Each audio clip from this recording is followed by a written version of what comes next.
നമുക്കിന്ന് വളരെ ടേസ്റ്റി ആയിട്ടുള്ള കസ്റ്റാർഡ് ഫ്രൂട്ട് സലാഡ് ഉണ്ടാക്കാം കേട്ടോ. ചിലർ ഐസ്ക്രീം വിത്ത് ഫ്രൂട്ട് സലാഡൊക്കെ ഉണ്ടാക്കും. ഞാനിവിടെ കസ്റ്റാർഡ് യൂസ് ചെയ്തിട്ടാണ് ഉണ്ടാക്കണേ. ഞാൻ മിക്കപ്പോഴും അങ്ങനെയാണ് ഉണ്ടാക്കാറ്. നമ്മൾ 1/2 ലിറ്റർ പാല് ഒരു പാൻ അടുപ്പത്ത് വെച്ചിട്ട് 1/2 ലിറ്റർ പാല് നമ്മൾ പൊട്ടിച്ച് ഒഴിക്കണം. എന്നിട്ട് ഗ്യാസ് കത്തിച്ച് പാല് നല്ലപോലെ വേവിക്കണം കേട്ടോ. നല്ലപോലെ വേവിക്കണം.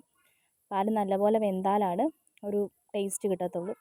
നല്ലപോലെ വേവിച്ച് കഴിഞ്ഞിട്ട് നമ്മളൊരു പാത്രം എടുത്തിട്ട് അതിനകത്തോട്ട് കുറച്ച് പാല് മാറ്റി വെക്കണം. നമുക്ക് കസ്റ്റാർഡ് പൗഡർ കലക്കാനുള്ള പാലാട്ടോ. ഡയറക്റ്റ് ഇടല് പൗഡർ കട്ട കിട്ടും. അതിന് വരെ നമ്മളിങ്ങനെ പാലെടുത്ത് മാറ്റി വെച്ചിട്ട് 1-1.5 സ്പൂൺ കസ്റ്റാർഡ് പൗഡർ ഇട്ടിട്ട് നല്ലപോലെ മിക്സ് ചെയ്യണം. ഒട്ടും തരിയില്ലാണ്ട് നല്ലപോലെ മിക്സ് ചെയ്ത് വെക്കണം.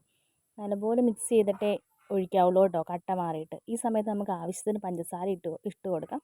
അതൊക്കെ ഓരോരുത്തരുടെ ഇഷ്ടത്തിനനുസരിച്ച് കേട്ടോ. മധുരം വേണ്ടവർക്ക് കുറവ് വേണ്ടവർക്ക് അങ്ങനെ, കൂടുതൽ വേണ്ടവർക്ക് അങ്ങനെ ഇട്ട് കൊടുത്തു കഴിഞ്ഞിട്ട് നമുക്ക് ഈ കസ്റ്റാർഡ് പൗഡർ കലക്കി വെച്ചേക്കണം എടുത്ത് ഒഴിച്ച് കൊടുക്കാം.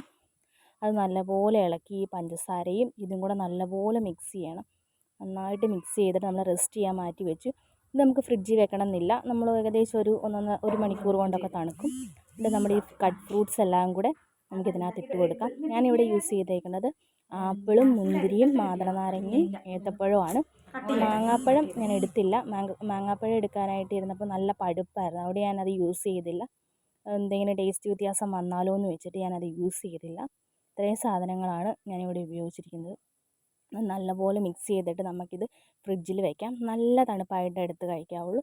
നമുക്കിതിപ്പോൾ ഫ്രിഡ്ജിലേക്ക് കൊണ്ട് വെച്ചിട്ട് വരാം കേട്ടോ.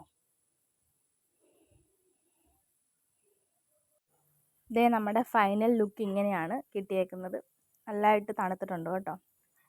അടിപൊളിയാണ്, സൂപ്പറായിരുന്നു.